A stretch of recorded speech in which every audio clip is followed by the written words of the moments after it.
it's Danny, and today we're talking about childhood emotional neglect. So in this video, we're going to be discussing what is childhood emotional neglect. Then we'll get into what childhood emotional neglect looks like. Then I'm going to name 15 signs that you have suffered from childhood emotional neglect. And finally, I will give you some tips on how to heal from childhood emotional neglect.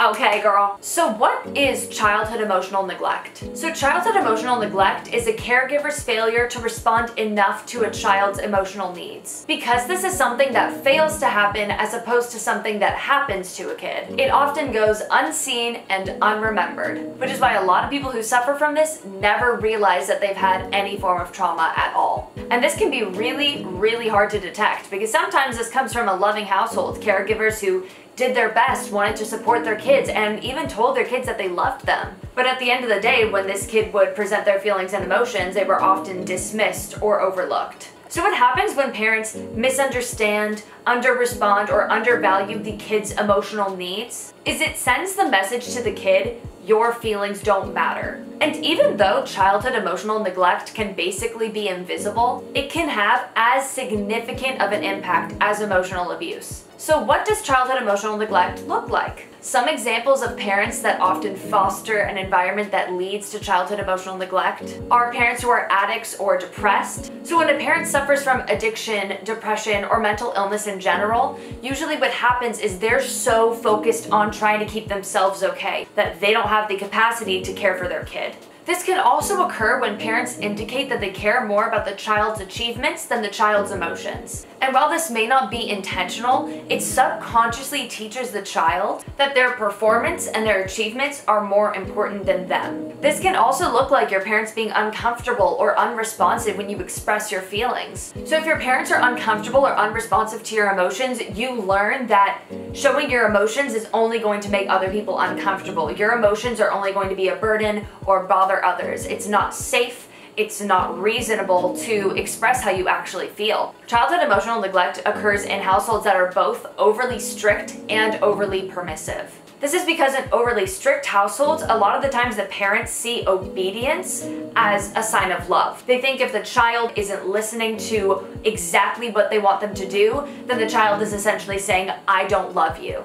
Overly permissive parents, on the other hand, don't teach their children healthy boundaries. Most people are jealous of the kid with the permissive parent. They get to do whatever they want. They get to smoke weed and drink alcohol and party whenever. And even though their parents may be really cool and chill, a lot of times they are so chill because they're not really present. This kid is never going to learn how to set healthy boundaries. They're going to have a lot of trouble with self-discipline. The workaholic parent is another example because oftentimes they'll be working so hard for their family, trying to get their family everything they need, but because they're not present, because they're so focused on the material and providing their children with physical things, they teach their kids that love is shown through material things. And so this kid can be getting a lot of items and almost feeling like they don't deserve it. They haven't done anything to earn it. If your emotions have been devalidated or dismissed or unresponded to, then it's going to be really hard for you to learn that you are worthy. If your parents also expected you to act older than your age, this can lead to childhood emotional neglect as well. Whether this is you are caring for your younger siblings or you have to parent your parent because they weren't parented properly, either way, you're expected to have a certain amount of responsibility or emotional responsibility, and yet nobody around you has taught you how to be emotionally stable within yourself. And because you acted so mature as a kid, your parents may have assumed, oh, they have their emotional stuff down, I don't need to help them when they have their emotional moments.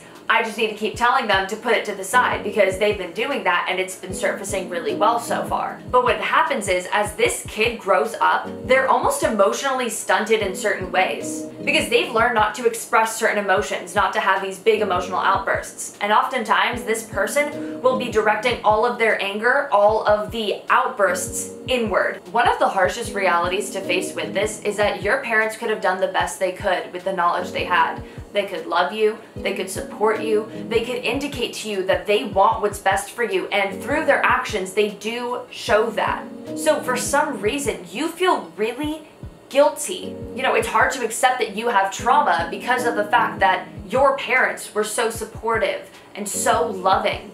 and yet you still ended up messed up. And the reason this happens is because their parents didn't teach them emotional regulation. This is something that's passed down through generations. If the way you respond to your own is always dismissing it, always pushing it back and pretending it doesn't exist, that's how you're going to respond to your children. So here's some common phrases that your caregivers will often use to respond to your emotions when you're in an emotionally neglectful household. So let's just say you're crying, you're having an emotional moment. Your caregivers will likely respond to you with things like, "It's not the end of the world. Stop being so dramatic. I'll give you something to cry about. You're just too sensitive. Can't you ever take a joke? You're overreacting. You're just asking for attention. You're such a crybaby." This can be so hard to detect. And as someone who comes from a very loving household, with parents who indicate that they love me, indicate that they support me, and give me a lot of what I need, I still was emotionally neglected.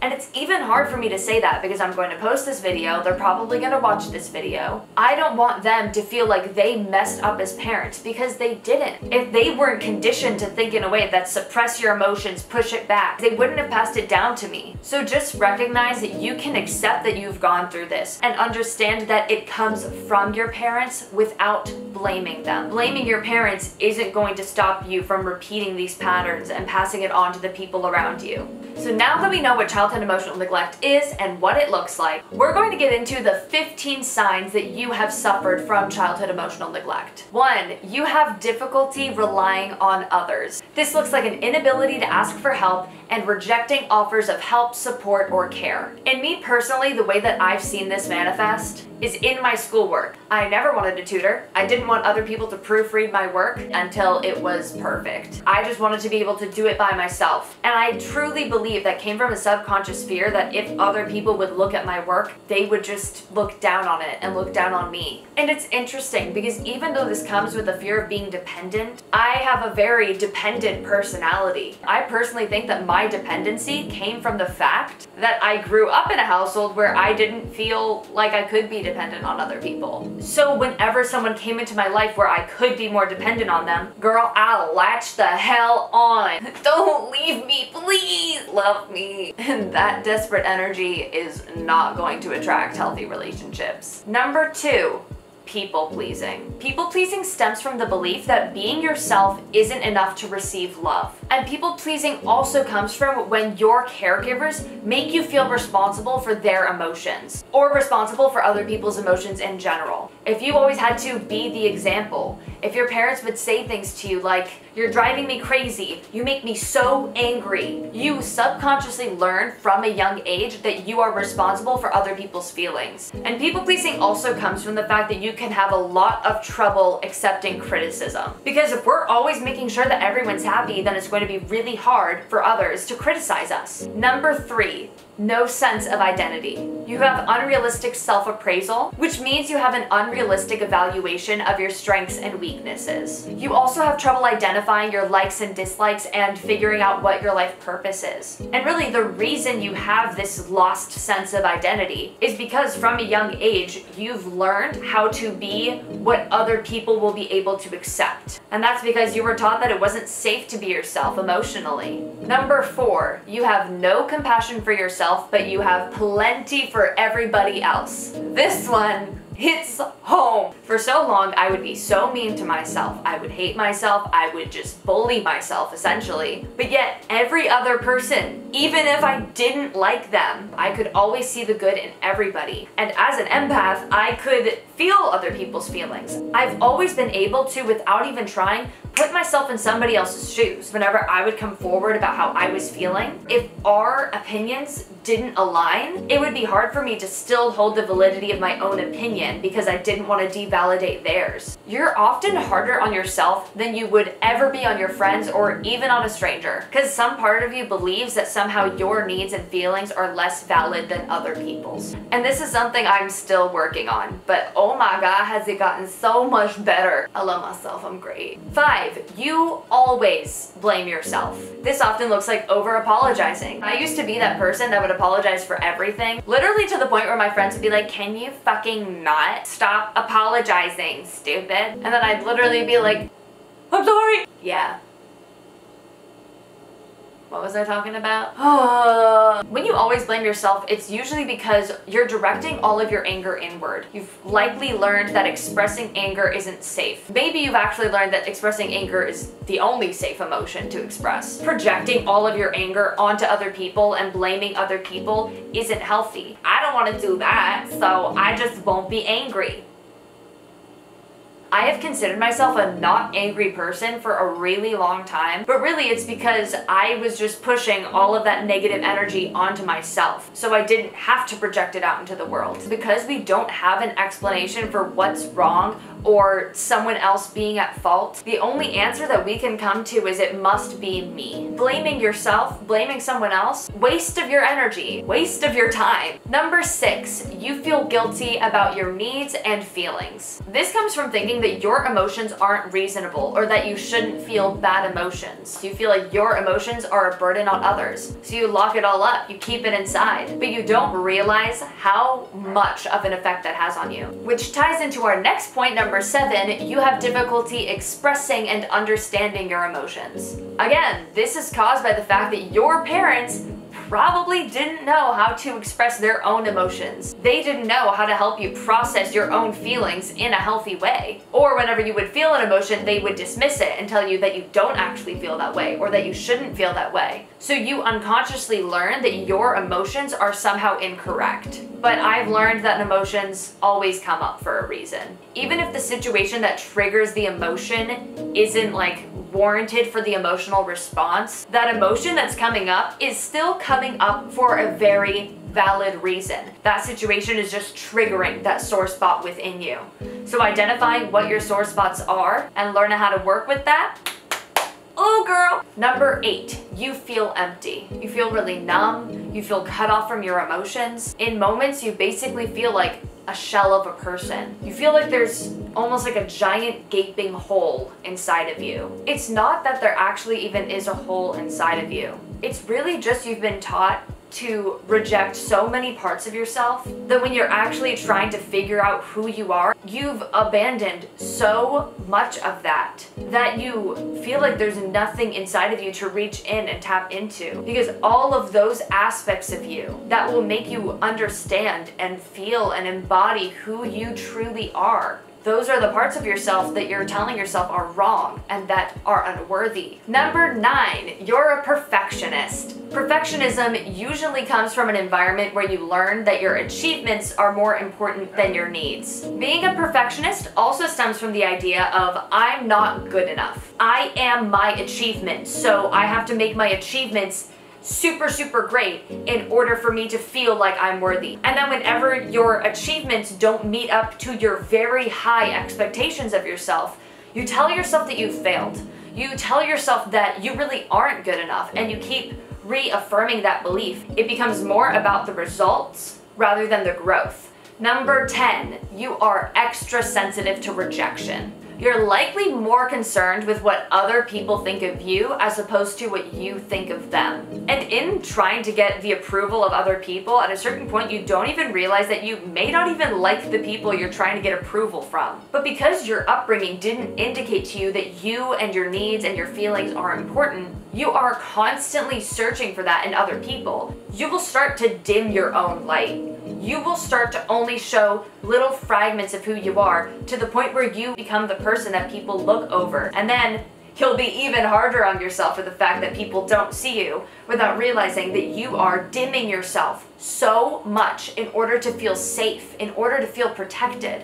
This extra sensitive fear of rejection is so real and so paralyzing. Number 11, you procrastinate like no other. You are likely easily overwhelmed and give up easily. So if you believe that your achievements are more important than your emotional needs, when a situation comes up where you're trying to prove yourself, when you're actually doing this work, in your subconscious mind, you're almost telling yourself like it's not good enough, no matter how good or bad it may be, because you don't believe you're good enough. So you end up giving up and not wanting to do the work altogether, putting it off for a later time. And this is the same thing we do with our emotions. This is literally like a physical representation of how you're dealing with your feelings. Number 12, profound loneliness. You literally feel like you're living a life with less joy and less connection than everybody else around you. It feels like you're only living for other people.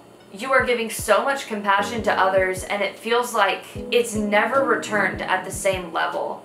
And it makes you think that for some reason that you can't quite put your finger on, that you're just bound to be lonely and bound to be unseen. And this ties in pretty perfectly to our next point, which is number 13, feeling different. You feel like you don't belong anywhere. You feel like there's something unique about you. And while that's good in some moments because you're like, there's something different about me, at the same time, it isolates you from other people and makes you feel like other people don't have the capacity to understand you.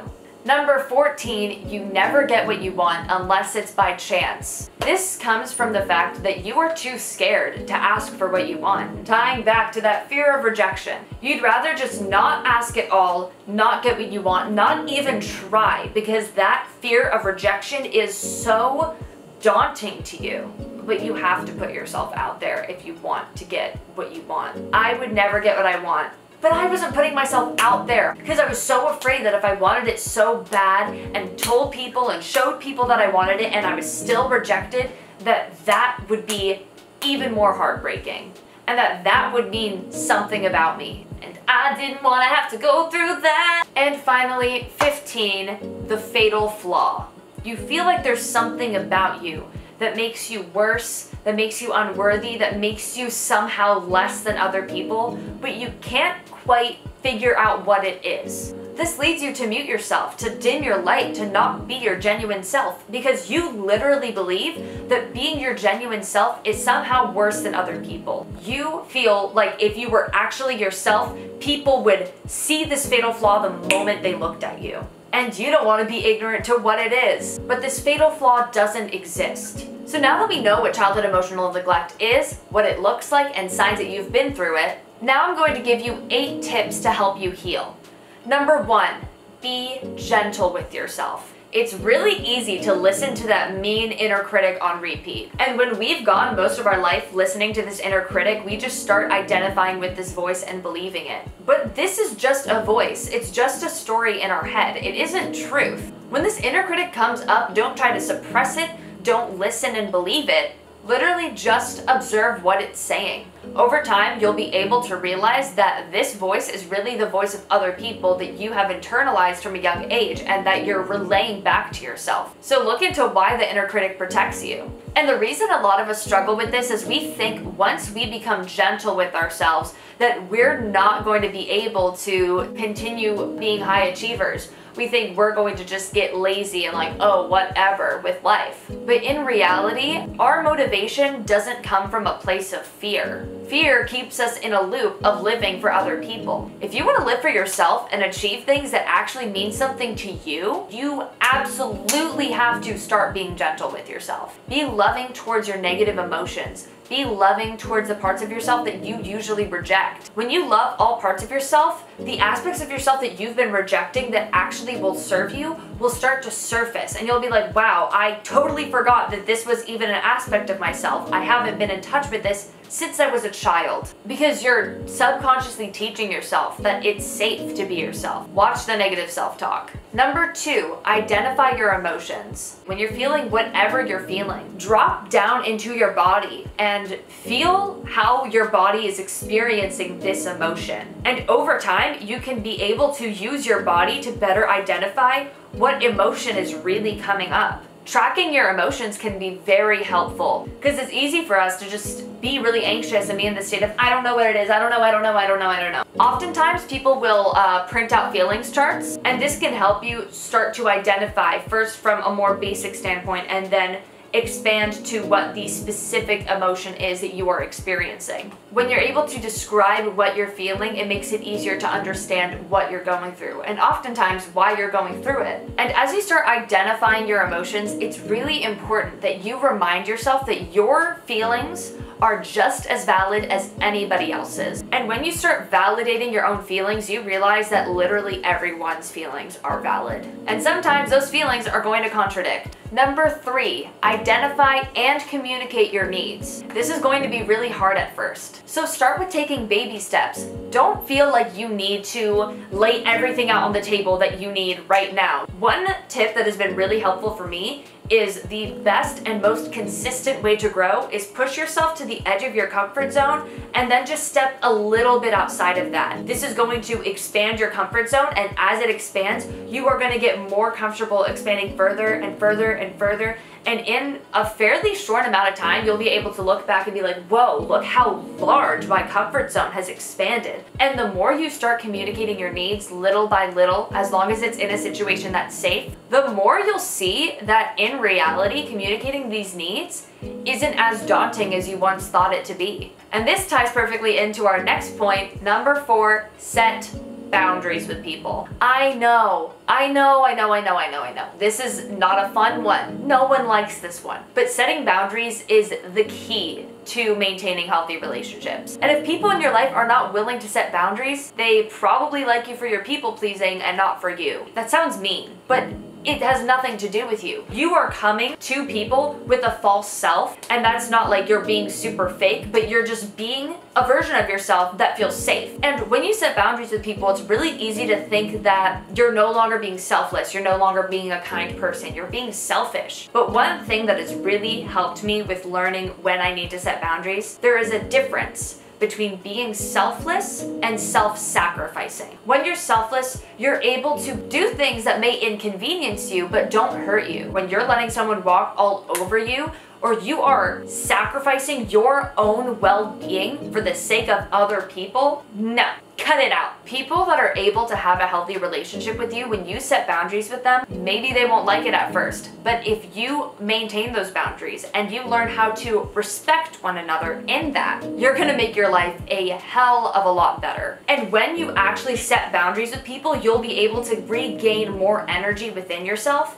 And then you'll actually, in some ways, be able to give even more to people because your cup isn't empty all the time. You're giving more love to yourself. So by the time where it comes where you can give to other people, you're able to give from a deeper place because your cup is already full. Number 5, accept offers of help and support. If your parent asks to read the rough draft of your paper, if you're normally like, no, I got it, it's fine, just allow them to help you. Even if you may not necessarily take any of the criticism or offers that they have, by accepting this help and support, you are training yourself to trust other people again and to be able to rely on others. This is something I still struggle with, but the more you do it, the easier it gets. Number 6, practice self-care. Accept that it's okay to relax. A good journaling prompt would be, what makes you feel nurtured? And then give that to yourself. Accept that it's okay to be doing nothing. Accept that relaxing and just allowing yourself to be is so necessary. So when you actually buckle down and do that work, dang girl, you have even more motivation than you ever did. Because in your relaxing periods, you're actually recharging instead of being like, I'm a piece of shit for watching TV. I'm just gonna keep escaping. Escape. I would do that. It's interesting because by being so hard on myself in the moments where I was relaxing, I had to relax all the time to maintain any energy. Whenever I would start work, I would only be able to do it for a short amount of time and then give up. The more I learn how to be comfortable relaxing, the more I'm able to actually buckle down and do the work I need to do, even if I don't want to. Number 7, shadow work and inner child work. Shadow work and inner child work help you better understand yourself and let go of the limiting beliefs you have that are actually suppressing the true you. And it basically teaches you how to reclaim parts of yourself that you've lost, or more accurately, parts of yourself that you've repressed. And I cannot begin to tell you how freaking rewarding shadow work is. If you're interested in learning how to do shadow work, I came out with a video on it last week, so go ahead and check that out. And lastly, number 8, therapy. I know not everybody can afford therapy or afford help with their mental health. However, if you have the option to go to therapy, please do. And that doesn't mean the first therapist you're going to meet is going to be a good therapist for you. Keep meeting with people until you find a therapist where you feel safe, where you feel understood. And of course, you're not going to feel safe 100% of the time because you're going to have to, for the first time, experience some parts of yourself that you're not comfortable expressing. You should never feel judged in a therapist's office. And when you have another perspective, ideally from someone who's done this work themselves, they can really easily and quickly understand where you are and why you are there. Thank you so much for watching my video. If you enjoyed, please hit that like button down below and hit that subscribe button as well. And comment any other video suggestions you would like me to do. And if you're interested in learning more about how to heal yourself, check out my last video on shadow work. I tagged a lot of the resources I used in doing research for this video and other videos that could also help you on this exact topic. I love you guys and have a good day. Like and comment and subscribe.